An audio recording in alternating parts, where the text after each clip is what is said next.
We are here at Photokina 2010 talking to Cristina from Nikon, the manager of professional products and NPS Europe.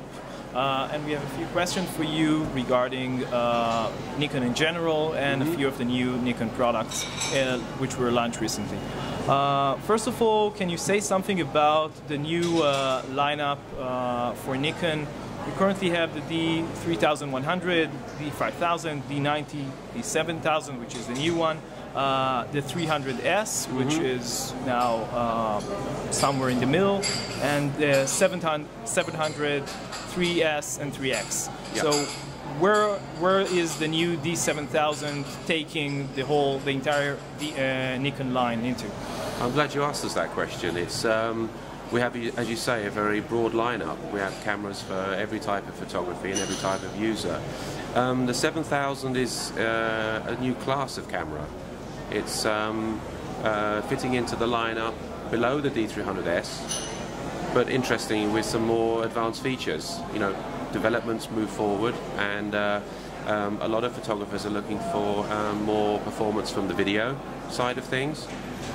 More pixels just for better quality enlargements, and more speed. So we're expecting a lot more people to move over to the D7000, be they professionals as a backup camera or and amateurs. enthusiast photographers. Yeah. Okay.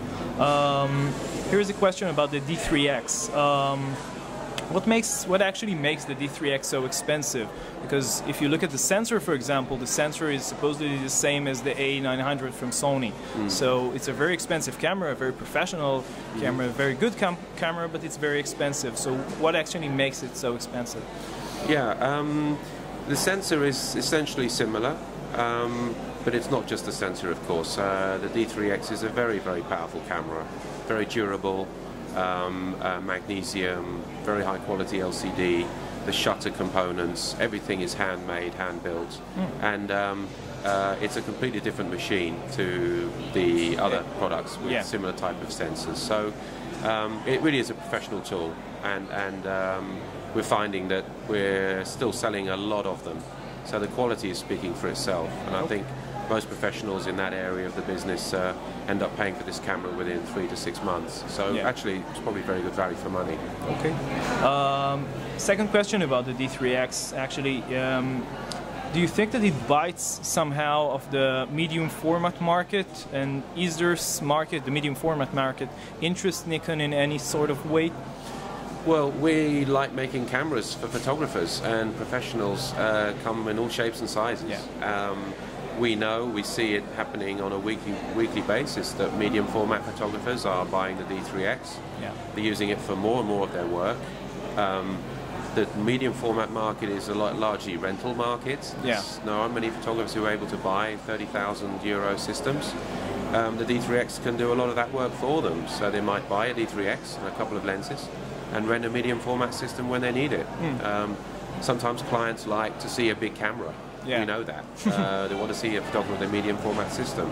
But ultimately, the files from a D3X are right up there against medium format. So, we're very happy with it. So, it's competing with medium format, absolutely. Okay. Here's a technical question. In the past, all sorts of things like the aperture were controlled inside the lens, which are today controlled by the camera.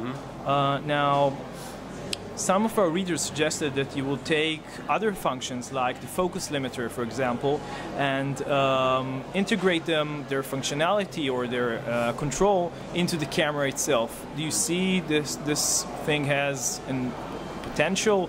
Is it even technically possible?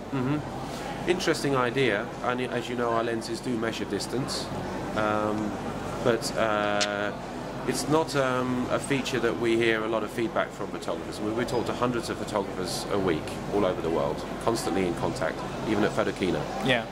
It's not something they're asking us a lot about. There is some applications for focus limiters with wildlife, perhaps. It's an interesting idea. It's something we could take back to our engineers. They might be interested in that. Okay. It's an idea, Thank you.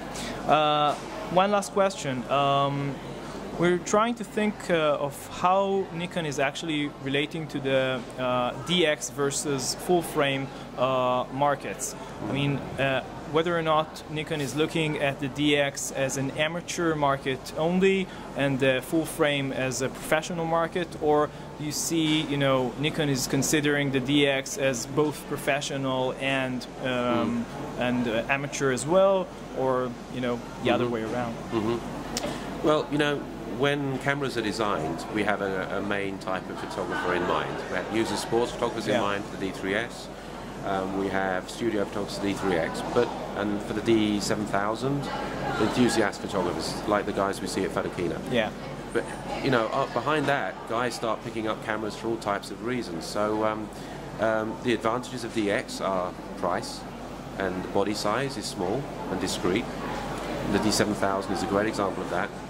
And then you have a D3X, which is really a real beast of a camera with a full frame. Image quality is important, but it's hard to say whether all pros will be using full frame and all amateurs will be using DX. There'll be people crossing over. So our job is to make sure that we have something for everybody in our range, and people will find in that range even the Coolpix P7000 a really cool camera as well. So that's our job, and I think we're doing it pretty well.